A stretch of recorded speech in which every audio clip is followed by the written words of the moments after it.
నమస్తే, welcome to Aadya media. నేను మీ స్వర్ణ. ప్రస్తుతం మనతో పాటు ఉన్నారు సినీ క్రిటిక్ విజ్ఞాన్ గారు. హలో విజ్ఞాన్ గారు. ఐశ్వర్య రాజేష్, రైట్? అంటే ఆ అమ్మాయి నటన గురించి మనం మాట్లాడుకోవాలి అని అంటే నటిస్తుంది అని అనుకోలేం మనం.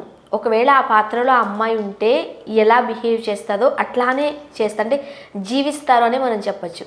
సో ఆ అమ్మాయిది రీసెంట్గా ఫర్హాన్ అంటూ ఒక సినిమా రిలీజ్ అయింది. దానికి కూడా మంచి అప్లాజ్ వస్తుంది, ముఖ్యంగా ఆమె యాక్టింగ్కి సంబంధించి. రివ్యూ ఏంటి, ఎలా ఉంది? ఫస్ట్ దీని ట్రైలర్ రిలీజ్ అయినప్పుడు ఏంటిది ఇలా ఉంది అనుకున్నారు. స్టార్టింగ్ ట్రైన్లో అందరూ ఇట్లా మొహానికి రంగేసుకొని ఒక టైప్ ఆఫ్ సైకిల్ అనడం. ఆ తర్వాత అట్లా రోల్ అయిపోయింది. ఈమె 5655 కాల్ సెంటర్లో జాబ్ చేస్తుంది కుటుంబ సభ్యుల ప్రోత్సాహంతోనే. వాళ్ళకి ఆ కాల్ సెంటర్ది ఏంటంటే ఫ్రెండ్లతో మాట్లాడాలి, ఫ్రెండ్షిప్. నువ్వు కష్టాలన్నీ నేను వినాలి, నీతో మాట్లాడాలి, నీ కష్టాలన్నీ నేను వినాలి. సో ఆ రకంగా వింటా ఒక ఆయనకి ఎందుకు కనెక్ట్ అయిపోయింది. ఆమె వ్యవహారం వేరు, ఇక ఆయనతో కమిట్ అయిపోతుంది. నెక్స్ట్ వీళ్ళ హస్బెండ్ డీసెంట్ ముస్లిం ఫ్యామిలీ. ఈ రకంగా అంటే అటు మధ్యతరగతి ముస్లిం వాళ్ళ కట్టుబాట్లుకి ప్లస్ సమాజంలో ఉండే వాళ్ళ విలువకి ఎంత బాగుంటారో అట్లాంటి టైప్ మనిషి. ఈమె తప్పు చేసి వస్తుంది. కూతురుకి తెలీదు, బట్ మన ట్రైలర్లో అమ్మ దొరికిపోయింది అనే టెన్షన్ పడడం, ఇట్లాంటివన్నిటిలో ఒక ట్రైలర్ రిలీజ్ అయింది. ఈమె హిజాబ్ వేసుకొని వేరే హోటల్స్కి వెళ్ళడం, వీడి కోసం వెళ్ళడం, అండ్ నెక్స్ట్ ఈమెని హాఫ్ న్యూడ్ చూపించేయడం, అట్లా వెళ్ళడం.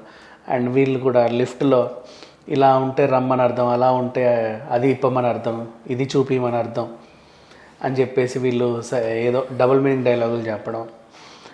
అండ్ కార్లో రొమాన్స్ కొంచెం బోల్డ్గానే ఉంది సినిమా. యాక్చువల్గా చెప్పాలంటే అదే ఐశ్వర్య రాజేష్ ఇలా కూడా యాక్ట్ చేయగలదా అన్నట్టుగా ఈ సినిమా ఉంది. సో ఇట్లా చూసినప్పుడు ఏంటంటే ముస్లిం సంఘాలన్నీ గొడవలు చేశాయి. ఏది మొన్న ఆల్రెడీ ఆ కాశ్మీర్ మన కేరళ స్టోరీ చూసిన వెంటనే వీళ్ళు మళ్ళీ ఇంకేదో చేస్తున్నారు అని చెప్పేసి వద్దు అసలు ఈ సినిమా ఎందుకు వచ్చిన గొడవ, తీసేయండి అని గొడవలు చేశారు. మా హిజాబ్ను అవమానించేలా ఉంది అని చెప్పి చాలా గొడవలు చేశారు. అయినా సరే కొంచెం అంటే వాళ్ళు పెద్దగా కేసు ఏమి అవ్వలేదు, ఎందుకంటే మూవీకి సెన్సార్ అయిపోయింది. సెన్సార్ అయిపోతే నువ్వేం చేసినా వేస్ట్. సెన్సార్తో కొట్లాడాలి, అది ఇప్పుడు అయ్యే వ్యవహారం కాదు, టైం పడుతుంది. ఈలోపు సినిమా వచ్చి పుణ్యకాలం కాస్త గడిచిపోద్ది. ఆ రకంగా రిలీజ్ అయిపోయింది. అంటే ఎవరి గొడవలు కూడా నిలవాల బేసిక్గా. సినిమా వచ్చింది, గడిచిపోయింది. ఇప్పుడు మనం మాట్లాడుకున్న విషయానికి వస్తే వీళ్ళు గొడవలు చేసినంత ఏమీ లేదు ఈ కథ, తెలుసా? నిజంగా ఒక డీసెంట్ ముస్లిం ఎలా ఉంటాడో అంత నీట్గా చూపించాడు. ఏ హిజాబ్ని ఇందులో అవమానించలేదు. అన్ని రోల్స్ చాలా బాగా నీట్గా చేశాడు. సెల్వరాఘవన్ కూడా క్యారెక్టర్ చేశాడు. నీట్గా ఉంది సినిమా. అసలు ఎక్కడ కూడా ఇది తప్పు ఇది అన్నట్టుగా ఏం చూపిలా. ఈవెన్ డైరెక్టర్ చాలా బాగా తీశాడు, మిగతా ఆర్టిస్టులు అందరూ చాలా బాగా చేశారు. అంటే రియలిస్టిక్గా ఉంది. రియలిస్టిక్గా అంటే మనము ఏదో మన పక్కనే జరుగుతుంది. చాలా కథలు వస్తాయి కదా. యాక్చువల్గా సినిమా మీద హైప్ పెంచడం కోసం ఇలాంటి బోల్డ్ ఉన్నవి మనకి టీజర్లోను ట్రైలర్లోను చూపించేసరికి సినిమా అంతా అలానే ఉంటుందేమో అనుకుంటారు.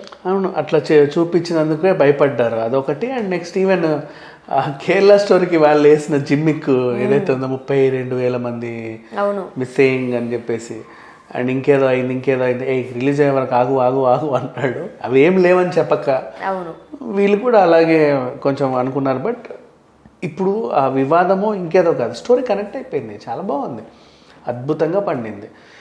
అంటే బాగా టిపికల్ ముస్లిం ఫ్యామిలీలో ఉండి కొంచెం జాబ్ చేసిన తర్వాత తనకంటూ ఒక స్వతంత్రం కావాలని కోరుకునే ఒక మహిళ కథను తీసుకున్నారు. ఆమె పర్సెప్షన్లో తీసుకున్నారు.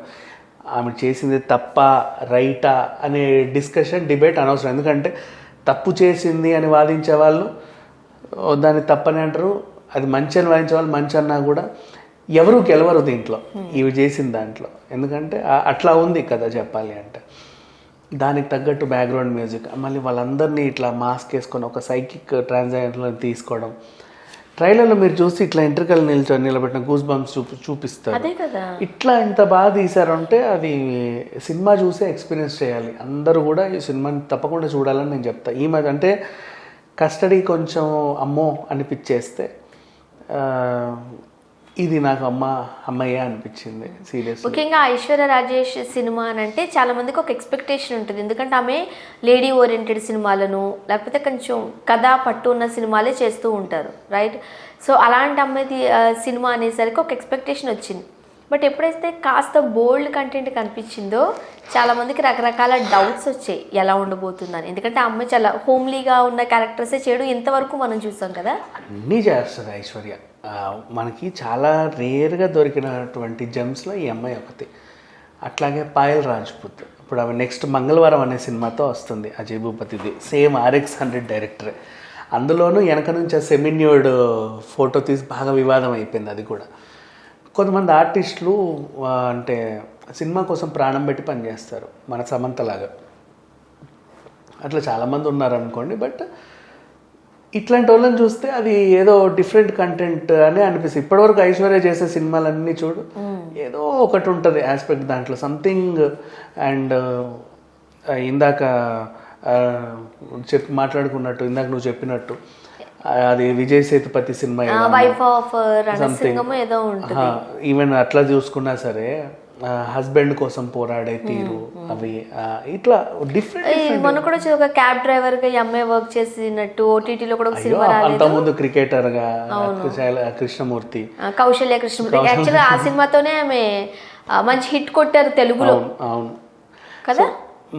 తర్వాత విజయ్ దేవరకొండతో ఆ సినిమా కొంచెం అటు ఇటు అయినప్పటికీ కూడా వరల్డ్ ఫేమస్ లవర్ అయినా సరే వీళ్ళిద్దరి జంటకు మాత్రం మంచి మార్కులే పడ్డాయి. అండ్ అట్లా ఈ అమ్మాయి ఓవరాల్గా నాకైతే బాగా ఇష్టం. మంచి సినిమాలు చేసింది. మన శ్రీలక్ష్మి వాళ్ళ చుట్టాల అమ్మాయి, వీళ్ళ డాడీ నటుడే. సో రాజేష్, శ్రీలక్ష్మి వాళ్ళ తమ్ముడు కూతురు, అదే మేనకోడలు. సో ఈ రకంగా, కానీ ఈ రకంగా చెప్పాలని అంటే ఆ అమ్మాయి అంటే తనకంటూ ఒక స్థానాన్ని క్రియేట్ చేసుకున్న తర్వాతే శ్రీలక్ష్మి గారి పేరు వచ్చింది. చాలా సందర్భాల్లో కూడా మనం చూసాం తనకు సపోర్ట్ ఏం చేయలేదు అన్నట్టుగా. సపోర్ట్ చేయలేదంటే ఎవరి పందా వాళ్ళది, అంతే కదా. ఈ అమ్మాయి హీరోయిన్ అవ్వాలనుకుని హీరోయిన్ అయింది, ఆమె కమెడియన్ వాళ్ళ లైఫ్లో అలా ఉన్నాయి అంతే. అట్లా సపోర్ట్ లేదు అది లేదు అని చెప్పేసి ఏం లేదు. ఈ సినిమా మాత్రం చాలా బాగుంది. అందరూ మాత్రం థియేటర్లో తప్పకుండా చూస్తే ఆ ఎక్స్పీరియన్స్ అవుతాం. ఒక టైప్ ఆఫ్ జోనర్లో ఉన్నటువంటి కొత్త. కానీ అది చూస్తుంటుంటే ఇప్పుడు పెళ్ళైన అమ్మాయి సమ్ ఏదో రిలేషన్ పెట్టుకున్నట్లుగా కూడా చూపించారు. బట్ అయినప్పటికీ సినిమా ఆ టైప్లో వివాదం కావట్లేదు.